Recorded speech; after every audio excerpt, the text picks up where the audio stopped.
السلام علیکم ورحمۃ اللہ وبرکاتہ۔ اعوذ باللہ من الشیطان الرجیم، بسم اللہ الرحمن الرحیم۔ رب اشرح لی صدری ویسر لی امری واحلل عقدۃ من لسانی یفقہوا قولی، آمین ثم آمین یا رب العالمین۔ جو حاضرین پہلی دفعہ اس چینل پہ آئے ہیں، اس چینل کا نام عدنان دریس ہے اور میں عدنان دریس بات کر رہا ہوں۔ وہ اس چینل کو سبسکرائب، لائک اور شیئر ضرور کریں۔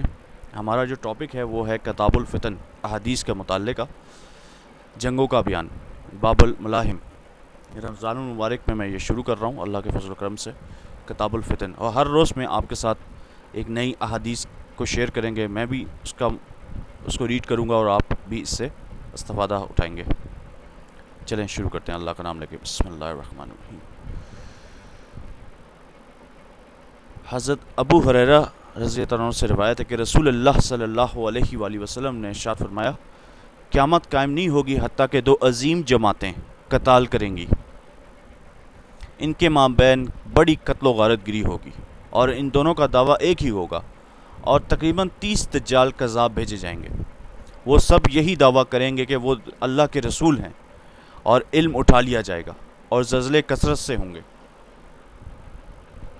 زمانہ قیامت کا وقت قریب آ جائے گا اور فتنے ظاہر ہوں گے، قتل زیادہ ہوں گے، اور تم میں مال کی کثرت بھی ہو جائے گی اور ریل پیل ہو جائے گی۔ مال والا خیال کرے گا کہ میں صدقہ کس کو دوں گا اور کون قبول کرے گا، یہاں تک کہ وہ اسے کسی کو دینے کی کوشش کرے گا تو وہ شخص جسے وہ پیش کر رہا ہوگا کہے گا مجھے اس کی ضرورت نہیں، اور لوگ بڑی بڑی عمارتوں کے متعلق باہم فخر کریں گے۔ ایک آدمی دوسرے آدمی کی قبر کے پاس سے گزرے گا تو کہے گا کاش اس جگہ میں ہوتا، اور سورج مغرب سے نکلے گا۔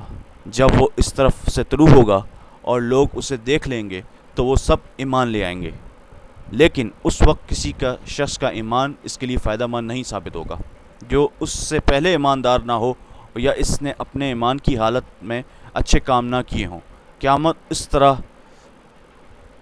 اچانک قائم ہوگی کہ دو آدمیوں نے اپنے درمیان اپنا کپڑا پھیلا رکھا ہوگا، لیکن وہ نہ تو خرید و فروخت کر سکیں گے اور نہ اسے لپیٹ سکیں گے، اور ایک آدمی اپنی اونٹنی کا دودھ نکال چکا ہوگا لیکن وہ اسے نہ کھا پی نہ سکے گا، اور قیامت قائم ہوگی ایک شخص اپنے حوض کی لپائی کر رہا ہوگا لیکن وہ اس سے پی نہیں سکے گا، اور قیامت قائم ہوگی کہ ایک آدمی نے اپنا لقمہ منہ کی طرف اٹھا لیا ہوگا لیکن وہ اسے کھا نہیں سکے گا۔